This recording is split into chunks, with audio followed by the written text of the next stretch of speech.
Anybody need one last mic check? Sure. All right, I'll just do my introduction and that'll be our mic check. My name is Raina. I'm the Public Safety Information Officer for the Apache Junction Police Department. That's Raina Steffen, Rayna Steffen. And today we're here to provide an update on the officer-involved shooting that we had yesterday. And I'd like to introduce Chief Michael Pooley, our chief here, to talk about that.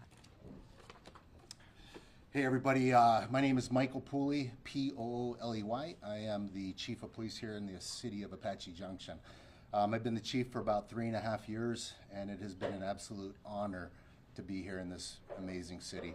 I'm surrounded here with some of our city council, our mayor, our county attorney, Brad Miller, so we appreciate the support. So I wanted to get this together because we wanted to release the information of our officer. I'll do that right now. His name is Officer Gabriel Facio. He's been a Apache Junction police officer for about almost 4 years. It'll be 4 years in September.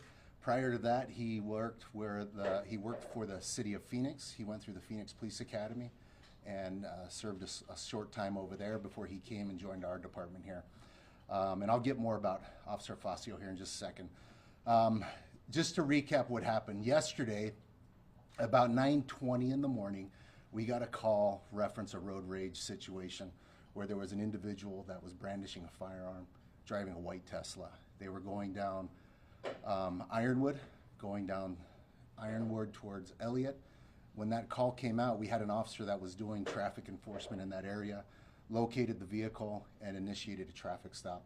When they got the vehicle stopped, when that officer got the vehicle stopped, the individual, who's identified as Roger Nunez, he's a 37-year-old male, he was compliant. Mr. Nunez was compliant, showed no signs of aggression whatsoever. Our officer asked him to step out of the vehicle. At that point, Mr. Nunez grabbed a firearm out of his Tesla. He used some code to get into the glove box and got it open, pulled a handgun out, and got out of the vehicle with the handgun and started to walk away from the officer.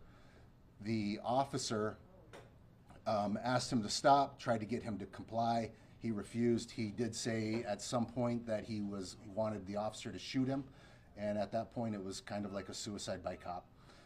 We followed that individual for about a mile on foot, trying to get him to stop. We used officers that came in. They used less lethal or pepper ball gun to try to stop him, to get him to comply. It had no effect on him whatsoever. It got to a point where he stopped, and in the neighborhood off of Radiance, the new subdivision down there, the D.R. Horton Homes, and at that point he, out of a quick move, pulled that firearm up, and it was 1 in a million shots, fired 4 rounds, striking Officer Gabriel Facio in the face. He went down immediately, and other officers returned fire, striking Mr. Nunez. Mr. Nunez went down. Shoot, sorry.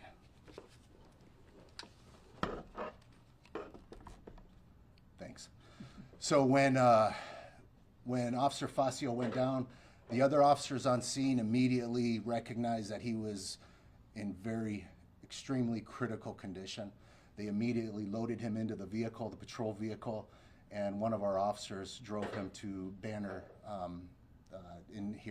Hospital here in Apache Junction, about 1.5 miles away.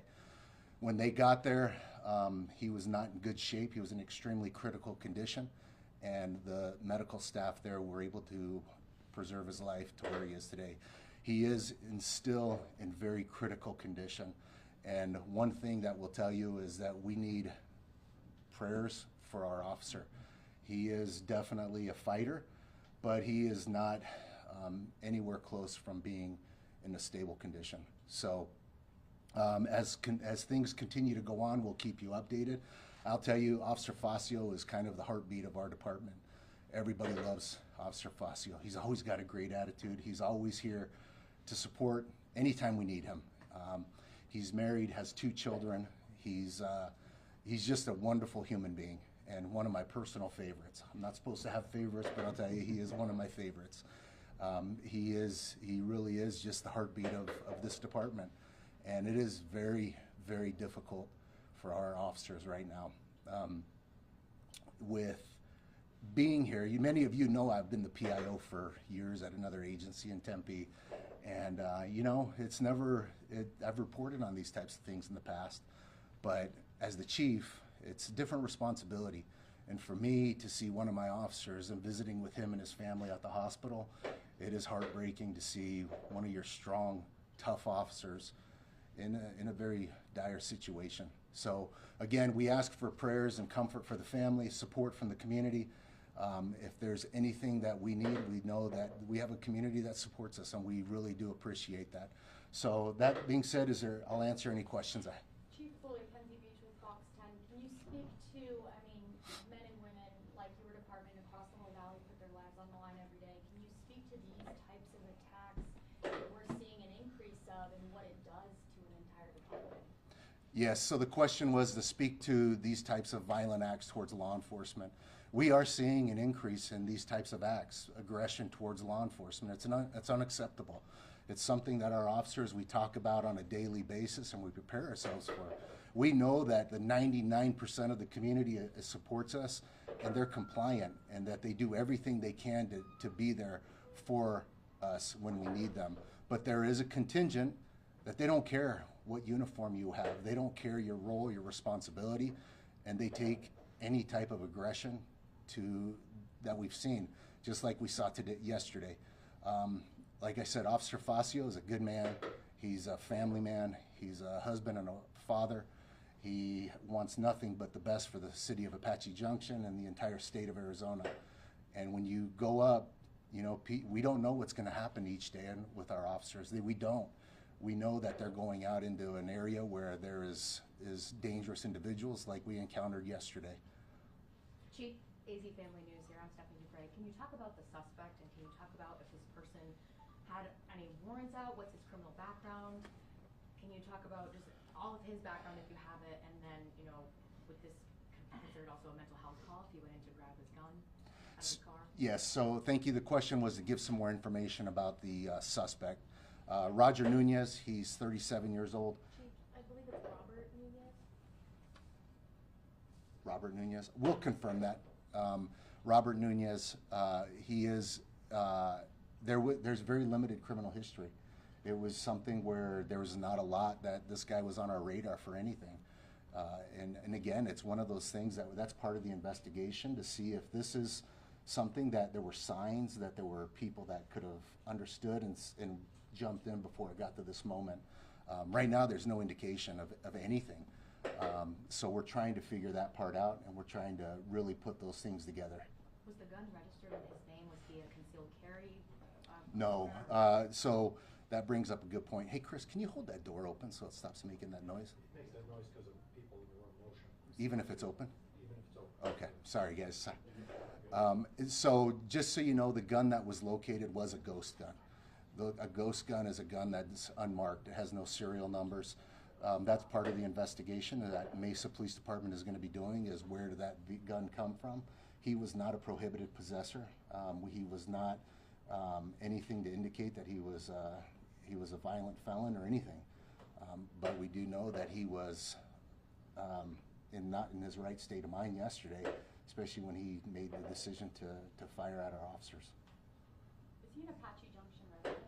He is. He did live in the new community down south. Yes. So what are next steps for the officers that were there on scene? Obviously those who fired, how many shots were fired by officers? Will they be on administrative leave? And then for those that witnessed this, are there resources for them? Thank you. So the question was what the other officers that were involved. We did have 4 other officers that fired their firearm. Those officers are all going to be on paid administrative leave. That's normal process. I was with them. They were all at the hospital today. And I'll tell you, being together and staying together was the most important thing for them. Right now, a lot of their spouses and significant others were there as well. We had a lot of other officers that were on scene that assisted, that did not fire their firearms, and we're making sure that we get them the resources that they need. These types of situations are the things that they'll carry with them their entire career and the rest of their lives. And there's no doubt in my mind that they're replaying this every single second of what they could have or should have done better, or what they think they should have or could have done better. But we're not here to talk about that right now. We are just here to show our support for them and to let them know that we're here to stand with them. Chief, I imagine losing what is effectively 5 officers within a 24-hour time frame for however long this is, how does that impact a relatively small department or a community like Apache Junction? Yeah, thanks. So the question was, how does that affect with losing those officers out on leave for the community? Well, one of the good things is we are a tight-knit community. We have about just under 100 sworn officers. We're a total staff of about 150 here in the city of Apache Junction Police Department. We know everybody. We have this building, so everybody knows everybody. We know everybody's business. We just very tight-knit. One of the things that we also are in law enforcement, our entire East Valley and the Valley of Police Department and law enforcement agencies are very supportive. Other agencies have reached out to us asking if we need coverage. They're willing to cover. You know, being certified in the state of Arizona allows you to work in another city, and we may have to take them up on that. We are monitoring our operations. We're monitoring calls for service and making sure that the residents of a city of Apache Junction continue to have the excellent service that they get every single day. Now, I know that Mace is handling the investigation and exactly what happened, but you mentioned being with those other officers. It sounds like they did everything right, and I imagine you're really proud of how quickly they were able to respond to it. Yes, you know, thank you. The question was, or talking about how I feel towards our officers that were there. I am very proud of our officers. Anytime our officers go out on the street, you know, I'm a hugger. I give all my guys a hug as much as often as possible, because you never know what's going to happen. I gave Officer Facio a hug last week, and not knowing that was going to be the last time I gave him a hug before this happened. Our officers train very hard for these types of situations.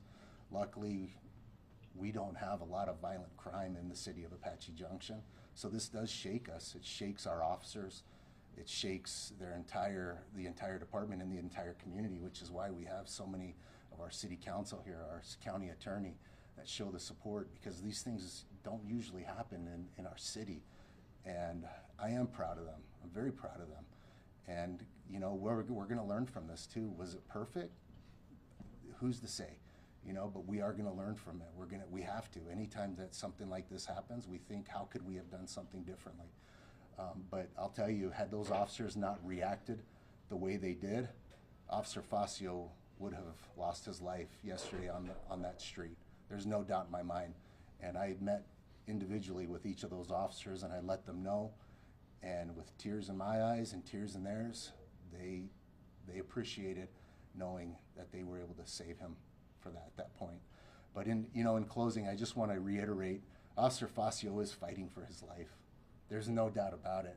He is a fighter, but he is fighting for his life, which is why I'm coming before the community right now to just ask for any support for the family, for Officer Facio, and for the men and women of the Apache Junction Police Department and the entire community of Apache Junction. As the chief, this is your worst nightmare.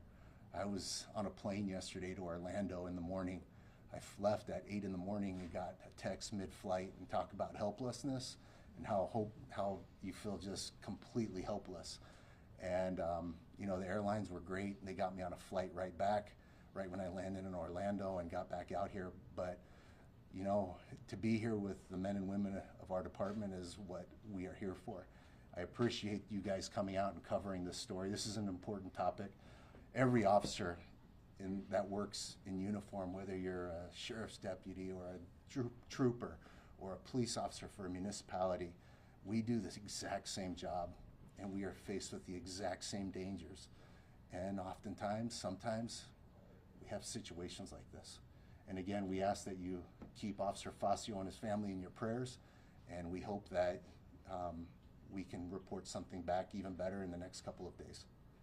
Thank you.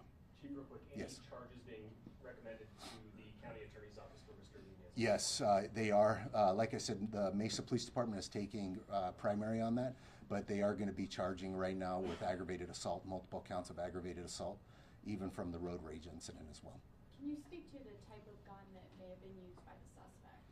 So the question was the type of gun that was used by the suspect. Again, it was a ghost gun, which is a gun that's can be manufactured in different pieces and even sometimes 3D printers. But it's a gun that's not marked. It was a handgun that was used, and that's as much as I can give right now. And was that Robert Nunez white Tesla? That was his car? Yes, it was.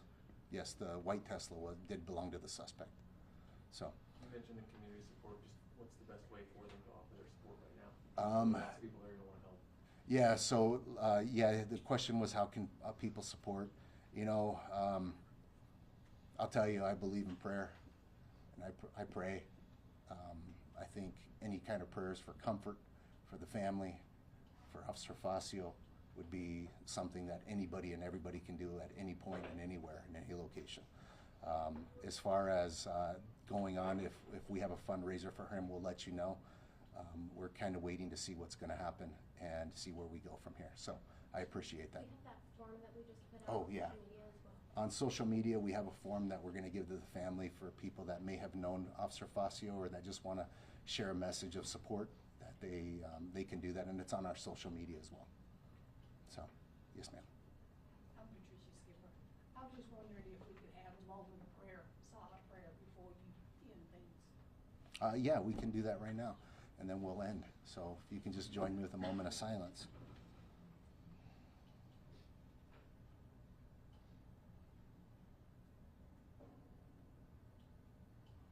Thank you, everybody. I appreciate it. Thank you for coming out. All right? Thank you, sir. Thanks. Yes, we just dropped it on Facebook and Instagram, and we'll send it out to you as well.